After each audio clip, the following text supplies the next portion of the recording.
फिर मैंने एक और एक्सपेरिमेंट किया। मेरे पास कुछ छोटे बच्चे हैं जिनको चश्मे हैं आंखों पर। अब उनके मां बाप बहुत परेशान है कि ये चश्मा कैसे उतरे। मोटे मोटे चश्मे हैं छोटे बच्चों। तो मैंने उनको भी सिखा दिया, देखो सवेरे सवेरे सोकर उठो और मुंह का थूक आंख में लगाओ काजल की तरह से। तो बच्चों ने चालू कर दिया। बच्चे बहुत भोले होते हैं, सीधे होते हैं, कोई भी बात अगर समझ में आए तो करते। अब आपको हैरानी होगी कि चश्मे उतर गए सिर्फ ये लार लगाने से।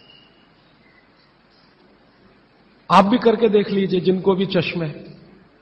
बस अंतर इतना है कि बच्चों को जल्दी उतरे, आपको थोड़ा देर में उतरेंगे लेकिन उतर जाएंगे। उम्र ज्यादा बढ़ेगी तो थोड़ा दिन करना पड़ेगा, कम उम्र में बहुत जल्दी उतर जाए। आंखों की रोशनी बढ़ानी है तो मुंह की लार सुबह सुबह की आंखों में लगाइए काजल की तरह से। और एक बताता हूं, एक बीमारी आती है जिसको हम कहते हैं कंजक्टिवाइटिस, आंखों की बीमारी है। अक्सर उसमें आंखें लाल हो जाती हैं, आंखों में बहुत जलन होती है, जैसे खून उतर आया हो आंखों में, वो कंडीशन हो जाती है। कोई भी आयुर्वेद की दवा आप खाएंगे 3 से 4 दिन में ही बीमारी ठीक होती है। लेकिन अब की बार अगर ये बीमारी आए तो आप ये करना, सुबह सुबह उठते ही मुंह की लार लगाना। 24 घंटे के बाद आपको पता ही नहीं चलेगा बीमारी कहां गई। 24 घंटे में ही ठीक होता है कंजक्टिवाइटिस। अगर बच्चों में बचपन से आंखों के ऐसे कोई रोग हैं, जैसे मेरे पास एक छोटा बच्चा है 8 साल का है, उसका मैं ट्रीटमेंट कर रहा हूं, उसकी आंखें टेढ़ी हैं, वो देखता कहीं है और दिखता कहीं है, उसको ऐसा है। अब उसके माता पिता गरीब हैं और वो ऑपरेशन का खर्चा नहीं उठा सकते। उस बच्चे पर मैं यही एक्सपेरिमेंट कर रहा हूं।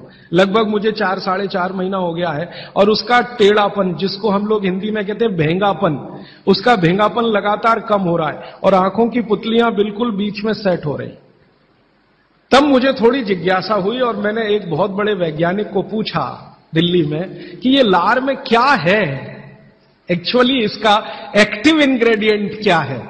तो उन्होंने कहा, भैया जितने एक्टिव इंग्रेडिएंट मिट्टी में है वो सब लार में है। तो मैंने आपको बताया मिट्टी में 18 एक्टिव इंग्रेडिएंट्स हैं, लार में वो सब के सब हैं। इसलिए लार शरीर के लिए बहुत ही कीमती है, बेशकीमती है। इसको कभी नष्ट नहीं करना। इसकी मदद से आप बहुत सारे रोग ठीक करते हैं। और 2-4 बातें बता दूं क्या क्या रोग और ठीक कर सकते हैं। आपके शरीर में कोई दाग हो गया, धब्बा हो गया, जैसे जल गए, जलने का दाग होता है ना, उस पर नियमित रूप से सवेरे की लार की थोड़ी थोड़ी मालिश करते रहिए। 6-8 महीने में धब्बा बिल्कुल साफ हो जाए, जले हुए का धब्बा। शरीर में और कोई ऐसा अंग में सफेद दाग दिख रहा है या काला दाग हो गया या फलाना हो गया या ढिमाका हो गया, एक्जिमा हो गया, मान लो खराब बीमारी की बात करूं, एक्जिमा हो गया, एक्जिमा पे रोज सुबह की लार लगाइए, मालिश करते रहिए, 6-8 महीने के बाद देखिएगा साफ। और एक्जिमा से भी ज्यादा खराब बीमारी है सोराइसिस, वो भी ठीक होती है इसी लार से। बस इतना है कि साल भर करना पड़े। मुफ्त का इलाज है, फोकट का इलाज। भागवत जी ने जितने भी इलाज बताए हैं सब फोकट के और मुफ्त के, बाहर जाने की जरूरत ही नहीं है। तो आप स्किन डिसीज में इसका एक्सपेरिमेंट करिए, आंखों की बीमारियों में इसका एक्सपेरिमेंट करिए, घाव हो जाए कहीं शरीर में उस पर एक्सपेरिमेंट करिए, फोड़े फिंसियों पर इसका एक्सपेरिमेंट करिए। मैंने ये चारों एक्सपेरिमेंट किए, बहुत अच्छे रिजल्ट हैं। आप भी करिए, रिजल्ट आपको भी मिलेंगे। बस इतना ही है कि आप दूसरों को भी बताते जाइए। तो आपने अपना दुख तो कम कर लिया, आप दूसरों का भी कम कराइए।